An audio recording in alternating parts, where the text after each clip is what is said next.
नमस्कार शेतकऱ्यांनो, कांदा उत्पादक शेतकरी बांधवांसाठी आताच्या क्षणाची सर्वात महत्त्वाची आणि मोठी बातमी. कांदा भाव संदर्भातील कांद्याचे भाव वाढणार का?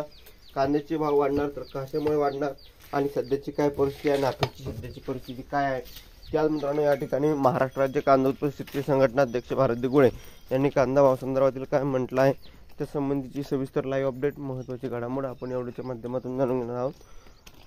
व्हिडिओ शेवटपर्यंत बघा, अतिशय महत्त्वाचा हा व्हिडिओ जर आवडला तर नक्कीच लाईक करा. चॅनलवरती नवीन असाल तर मग हवामान आपल्या यूट्यूब चॅनलला सबस्क्राईब करून जवळ बेल आयकॉन म्हणजे घंटा वाजू नका, जेणेकरून तुमच्याकडे नोटिफिकेशन तुमच्यापर्यंत सर्वात अगोदर पोहोचते. चला तर मित्रांनो, सविस्तर संपूर्ण व्हिडिओला सुरुवात करूया. काय ते आताच्या क्षणाची सर्वात महत्त्वाची आणि मोठी घडामोड बातमी शेवटपर्यंत नक्कीच बघावी. कळकळीची विनंती कांदा शेतकरी बांधवांना असणार आहे. बघू शकता, शेतकऱ्यांनी आपला कांदा देऊ नये. यावर्षी केंद्र सरकारने नाफेड व एनसीएफच्या माध्यमातून बफर स्टॉकसाठी या ठिकाणी महत्त्वाची अपडेट आहे. शेतकरी मित्रांनो, शेवटपर्यंत नक्कीच बघावी.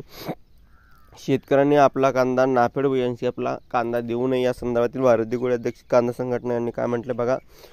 यावर्षी केंद्र सरकारने नाफेड आणि एनसीसीएफच्या माध्यमातून बफर स्टॉकसाठी 5 लाख टन कांदा खरेदीचे उद्दिष्ट ठेवले होते, परंतु यावेळेस बाजार समितीमध्ये शेतकऱ्यांच्या कांद्याला कवडीमोल दर मिळत होते. त्यावेळेस नाफेड व एनसीएफने शेतकऱ्यांकडून हा कांदा किमान 3,500 ते 4,000 रुपये प्रति क्विंटल दराने खरेदी करणे आवश्यक होते. आता शेतकऱ्यांना बाजार समितीमध्ये सरकारच्या कांदा खरेदीच्या दरापेक्षा अधिकचा दर मिळत असल्याने नाफेड व एनसीसीएफसाठी कांदा खरेदी करणाऱ्या फार्मर प्रोड्युसर कंपन्यांना शेतकऱ्यांनी आपला कांदा देऊ नये असे आवाहन महाराष्ट्र राज्य कांदा उत्पादक शेतकरी संघटनेचे अध्यक्ष भारत दिगुळे यांनी केलं आहे. आता या ठिकाणी बघितलं शेतकऱ्यांना, तुम्हाला तुमचं वैयक्तिक काय मत आहे या संदर्भातील नक्कीच मांडू शकता.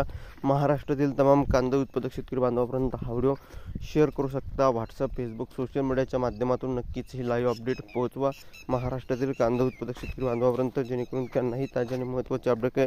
कांदा भाव संदर्भातील महत्त्वाची अपडेट, महत्त्वाच्या घडामोडी आपण वारंवार घेऊन येत असतो. तशीच ही महत्त्वाची अपडेट आहे. आताच्या क्षणाची भावासंदर्भातील कांद्याचे भाव या ठिकाणी सध्या तरी वाढलेले आहे. 3,000 ते 3,500 रुपयापर्यंत जास्तीचे दर नाशिक जिल्ह्यामध्ये पिंपळगाव बसवून या बाजार समितीमध्ये गेले आहेत. आणि खऱ्या अर्थानं नाशिक जिल्ह्यात बऱ्याचशा बाजार समितीमध्ये 3,000 रुपयापर्यंत सरासरी दर आलेले आहे. ही होती आताच्या क्षणाची सर्वात महत्त्वाची आणि मोठी घडामोड कांदा उत्पादक शेतकरी बांधवांसाठी.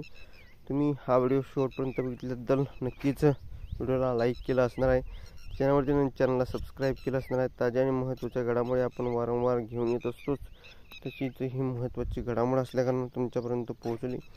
जास्तीत जास्त शेअर आणि सबस्क्राईब आणि कमेंट करायला विसरू नका. महत्त्वाच्या अपडेट, महत्त्वाच्या घडामोडी आपण घेऊन येतच असतो.